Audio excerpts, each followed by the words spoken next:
Hello and welcome. Thank you all for joining me for today's video. Now, I thought it'd be appropriate for me to do an introduction as this is the very first storytelling video I've ever done. Now, this story is near and dear to my heart, and it is the first story that I remember and the first one that I was probably ever told. But it is one that is important to my cultural heritage as well as my history.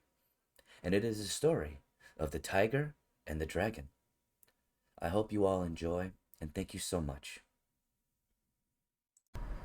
In the very beginning, before even the formation of the very kingdoms of heaven and earth, there was the cosmos. It permeated with vital life, with chi. And from that chi came the chaos pearl that gave birth to the four celestial beings. There was the first goddess, compassionate, beautiful, and wise. From her very bosom, she gave birth to the skies and the heavens. There was the primordial spirit, wild and savage. It quelled the very nature of the chaos pearl and created from its own body the underworld. There was the dragon, lord of the oceans and waters, wise, powerful, and patient. Opening his great maw, he would unleash the waters that would become the oceans, the rivers, and the lakes. They would be the vital pathways for chi to flow, allowing for the primal energies to temper and the spirit of the world to grow. There was the Tiger King, prideful, strong, indomitable. The will and strength of the Tiger King birthed fire and stone, and from that fire and stone came the world before us, encompassing the Chaos Pearl.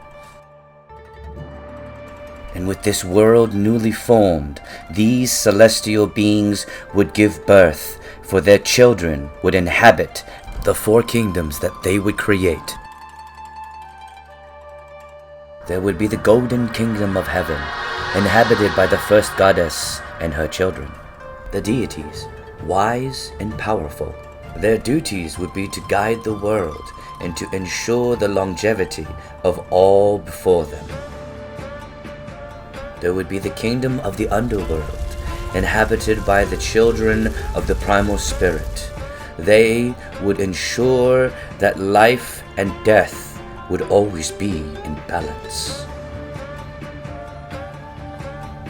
The kingdom of four seas, ruled by the dragon and its sons and daughters. The dragons, who were the storytellers and scholars of the world, as well as the guardians of the oceans, the rivers, and the lakes, to ensure the continual flow of chi throughout the world.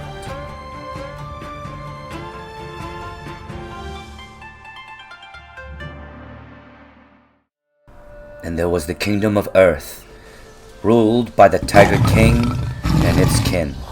The children of the Tiger King were the shepherds, the caretakers of the lands, the forests, the very mountains themselves. And it was with the kingdoms finally built and the world at peace. The goddess, the primordial spirit, the dragon, and the Tiger King would meet upon Five Elements Mountain. Here, under the first tree of fruit and flowers, they would have the summit of celestials.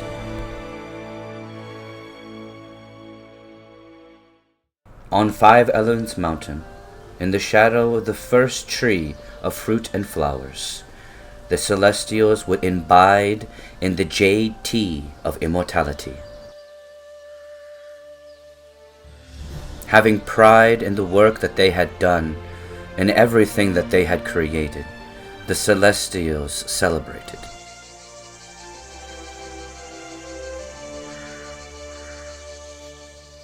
The Tiger King would begin to regale the others with tales of his accomplishments, of the mountains that he has built, of the lands that he had sown, and the forests that he had grown. The dragon would remind the Tiger King that he would not have been able to do this without the help of the rivers and waters that came from him and his kin. And this very act vexed the Tiger King so. The Tiger King would respond in hubris and anger. He spoke of the victories that he had won, of the wars that he had fought.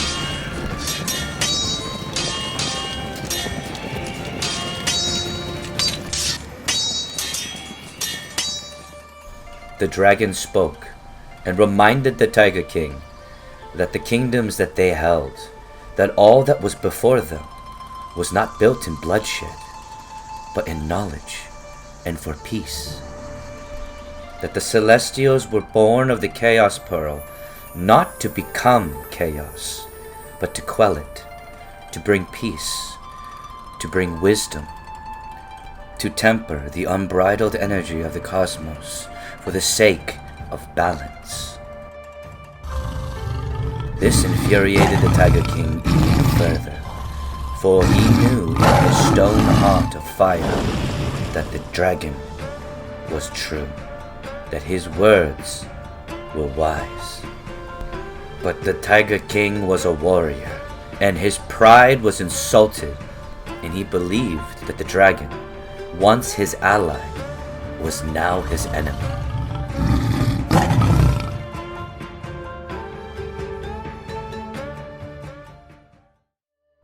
After 1,000 years, the summit had ended, and the Celestials departed from Five Elements Mountain, returning to their respective kingdoms.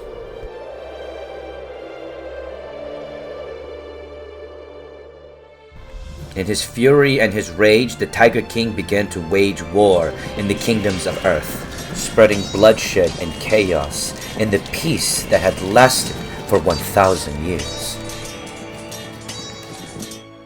In fear of the wrath of the Tiger King, the kingdom of heaven had closed its gates. The balance of life and death was threatened, and the primeval spirit would beg for the help of the dragon to quell the wrath of the Tiger King. For it was only the dragon that had the strength to face the might of the Tiger King. The Tiger King knew that the primeval spirit had requested help from the dragon. And in his rage and fury, he roared into the very oceans. The fury and wrath that emanated from this roar would shake the very kingdom of four seas. Fire spewed from the mountains themselves. The dragon would respond, appearing before the Tiger King as the waters of the oceans itself. The wise dragon would sue for peace, begging the Tiger King to end this ceaseless, foolish battle. This would further insult the Tiger King, for he was a warrior, and this would only end in battle. Tears would run down the face of the dragon as it emerged from the ocean, quenching the fires and flames that spread all across the lands. The dragon was saddened as he knew that this would end in bloodshed. But he could not understand, for as wise as the dragon was, he was blinded by this wisdom, unable to see why the Tiger King could not look past his pride, why he must be a warrior. Just as the Tiger King could not understand why the dragon refused to acknowledge his warrior spirit, his pride, his strength. For the dragon understood wisdom and words, but the tiger understood emotion and strength. In the hopes of being able to stop the battle that would occur, the first goddess would descend from the kingdom of heavens pleading to both the dragon and the tiger to end this foolishness. The Tiger King would strike, despite the goddess descending. And with his first strike, the Tiger King would sink his teeth deep into the tail of the dragon. The dragon would strike back, dealing what would be a devastating blow to the heart of the Tiger King. And though it is the river that paves its way through the mountain, it is only through time that it can achieve this. And the stout stone heart of the Tiger King was able to withstand the dragon's attack. And with his second strike, the Tiger King would deal the finishing blow. With his powerful jaws, the Tiger King would remove the spine of the dragon. And with this, the Tiger King would roar in victory. As he roared, the Tiger King's heart of stone and fire would become engulfed in its own flame. The brilliant fur coat of the Tiger King would burn away, leaving nothing more than ashen stone skin. And he would emerge no more the Tiger King, but the first demon of the earth. The first goddess and the primeval spirit were horrified by what they had witnessed, by what the Tiger King had become, and by the death of their brethren, the dragon.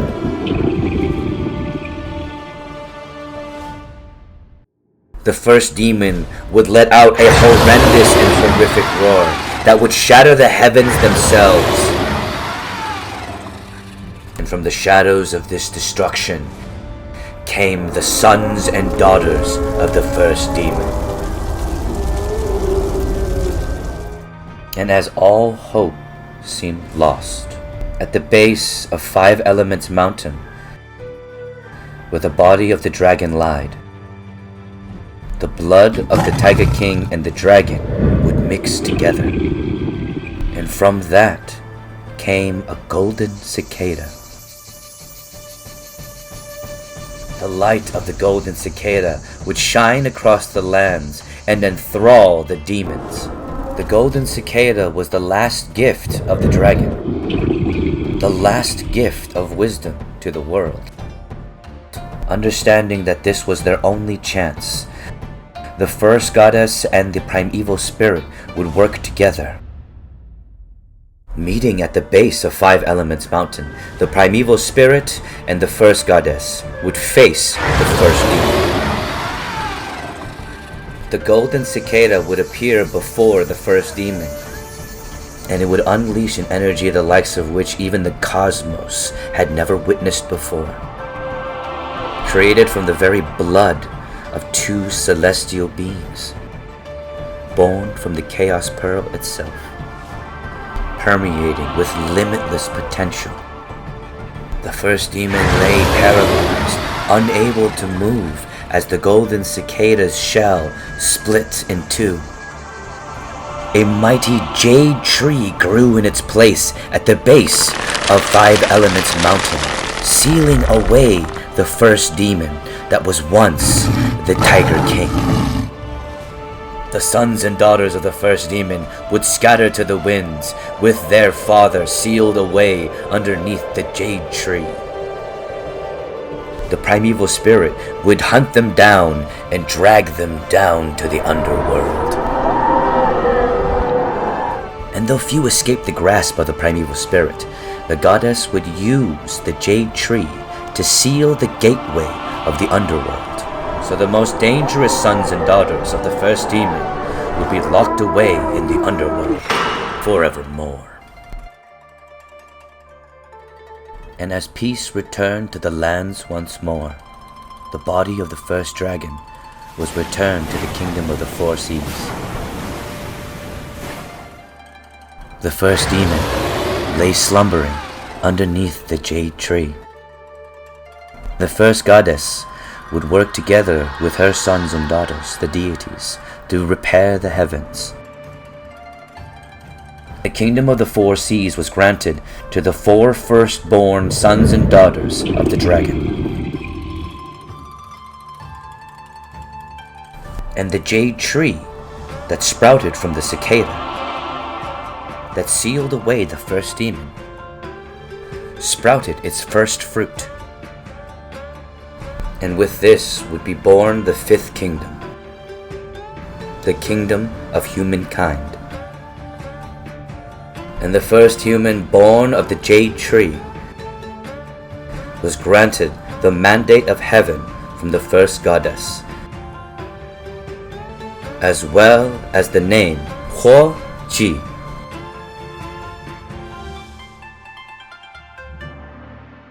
Well, that's another video down. Thank you all so much for joining me. I really do appreciate y'all. And of course, if anybody does want to continue to support me and help me in making better quality videos, as well as making my dream of becoming a content creator come true, please do check out the links over here that will show you how you can support me. There's Twitch, there's Patreon, there's these other links on my Linktree, and of course, I appreciate every single one of y'all. Alrighty then, have a great one. The love train, and on through. Choo choo. I love every single freaking one of you.